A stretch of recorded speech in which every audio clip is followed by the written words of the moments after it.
नमस्कार, मी ॲडव्होकेट आकाश बोईनवाड। ह्या व्हिडिओमध्ये आज आपण जाणून घेणार आहोत, जर तुम्हाला पोलिसांचे फोन येत असतील, पोलीस तुम्हाला वारंवार पोलीस स्टेशनला बोलवत असतील गुन्ह्याच्या अनुषंगाने चौकशी करण्याबाबत, किंवा तुम्हाला जर पोलीस अधिकाऱ्यांनी नोटीस दिली असेल तुमच्या विरुद्ध गुन्हा दाखल आहे याच्या संदर्भामध्ये, आणि तुमच्या मनामध्ये जर अशी भीती असेल, जर तुम्ही पोलीस स्टेशनला गेले तर तुम्हाला पोलीस अधिकारी जे आहेत ते अटक करू शकतात, अरेस्ट करू शकतात। तर मग तशा परिस्थितीमध्ये काय करायचं?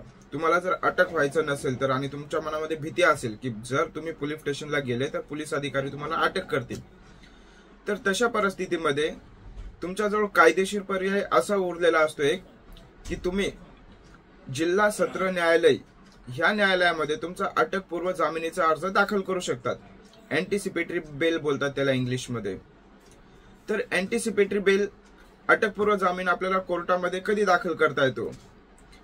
जेव्हा आरोपी विरुद्ध नॉन बेलेबल ऑफेन्स यालाच मराठीमध्ये बोलतात अजामीनपात्र गुन्हा, असा गुन्हा तुमच्या विरुद्ध रजिस्टर्ड असेल पोलीस स्टेशनला, किंवा तुम्हाला भीती असेल की नॉन बेलेबल ऑफेन्स, अजामीनपात्र गुन्हा तुमच्या विरुद्ध दाखल होण्याची दाट शक्यता आहे, तर अशा परिस्थितीमध्ये तुम्ही जिल्हा सत्र न्यायालयामध्ये तुमचा अटकपूर्व जामिनीचा अर्ज दाखल करू शकता।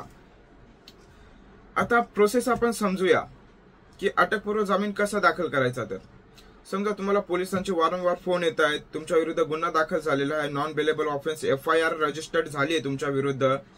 FIR म्हणजे फर्स्ट इन्फॉर्मेशन रिपोर्ट, मराठीत त्याला बोलतात प्रथम माहिती अहवाल। जर अशी FIR तुमच्या विरुद्ध दाखल झाली आहे नॉन बेलेबल सेक्शन मध्ये, तर तुम्ही त्या FIR च्या आधारावर, किंवा जर पोलीस अधिकाऱ्यांपासून तुम्हाला नोटीस आली असेल कोणत्या गुन्ह्याच्या अनुषंगाने, त्याच्यात तुमचं नाव असेल, किंवा तुम्हाला म्हणजे एकदम ग्रेव्ह ॲप्रिहेन्शन आहे, म्हणजे तुम्हाला म्हणजे अशी खूप दाट शक्यता आहे की तुम्हाला एखाद्या नॉन बेलेबल ऑफेन्स मध्ये, गंभीर गुन्ह्यामध्ये तुम्हाला म्हणजे तुमचं नाव टाकलं जाऊ शकतं, किंवा असा गुन्हा तुमच्या विरुद्ध रजिस्टर्ड केला जाऊ शकतो, तर ह्या अशा सगळ्या परिस्थितींमध्ये तुम्ही जिल्हा सत्र न्यायालयामध्ये अटकपूर्व जामिनीचा अर्ज दाखल करू शकता। आता समजा तुम्ही अटकपूर्व जामिनीचा अर्ज जिल्हा सत्र न्यायालयामध्ये दाखल केला, अर्ज दाखल केल्याच्या नंतरची प्रोसेस काय?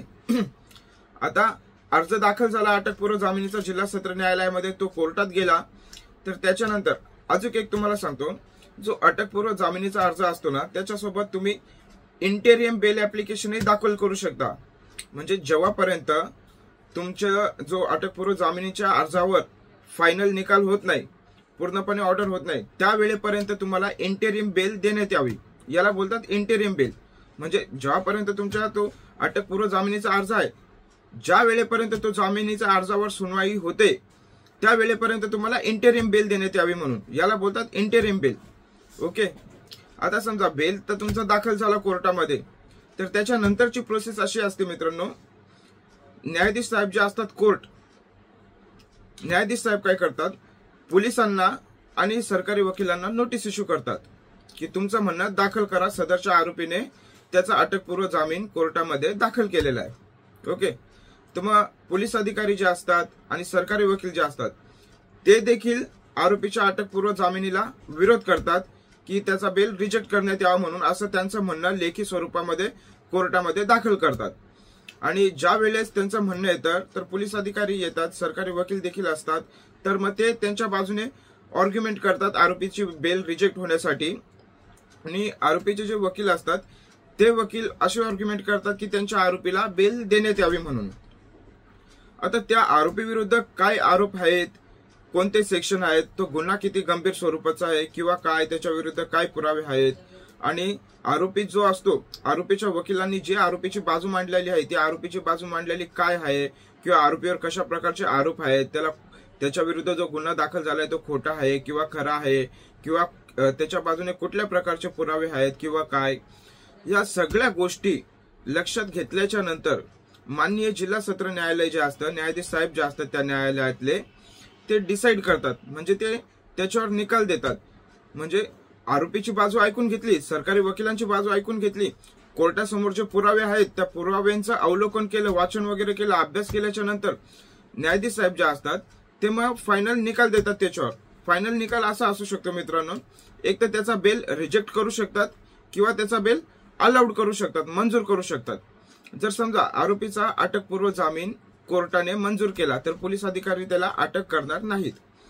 समजा जर न्यायालयाने आरोपीचा अटकपूर्व जामीन जो आहे तो रिजेक्ट केला, नामंजूर केला, तर त्याच्यानंतर आरोपीला अटक करण्यासाठी पोलीस अधिकारी प्रयत्न करतात. आता ते पोलिसांवर असतं की त्या आरोपीला अटक करायचं का नाही, त्याचा अँटिसिपेटरी बेल रिजेक्ट झालाय म्हणून तर, आणि त्या आरोपीला त्याचा अँटिसिपेटरी बेल रिजेक्ट झालाय तर त्याच्यानंतर त्याला पर्याय असा असतो, तो हायकोर्टामध्ये जाऊ शकतो. त्याचा जो अँटिसिपेटरी बेल रिजेक्ट केलाय ना तो चॅलेंज करण्यासाठी हायकोर्टामध्ये जाऊ शकतो, अपील करू शकतो त्या अर्जावर. ओके, जर हायकोर्टाने जर त्याचा अँटिसिपेटरी बेल जर मंजूर केल्यानंतर तर मग पोलीस अधिकारी त्याला अटक करणार नाही. ओके, तर ह्या काही गोष्टी होत्या मी सोप्या भाषेमध्ये आपल्याला समजवल्यात, आणि अजून काही मायनर गोष्टी आहेत या प्रोसेसमध्ये, तर त्या सगळ्या गोष्टी मला ह्या एका व्हिडिओमध्ये सांगणं म्हणजे शक्य नाही. तरी तुमचे जर काही प्रश्न असतील ह्या अटकपूर्व जामिनीच्या अर्जाबद्दल, या प्रोसेसबद्दल, तर तुम्ही ते मला कमेंट करून विचारा. मी प्रयत्न करेन तुमच्या प्रश्नांचं उत्तर देण्याचं. धन्यवाद.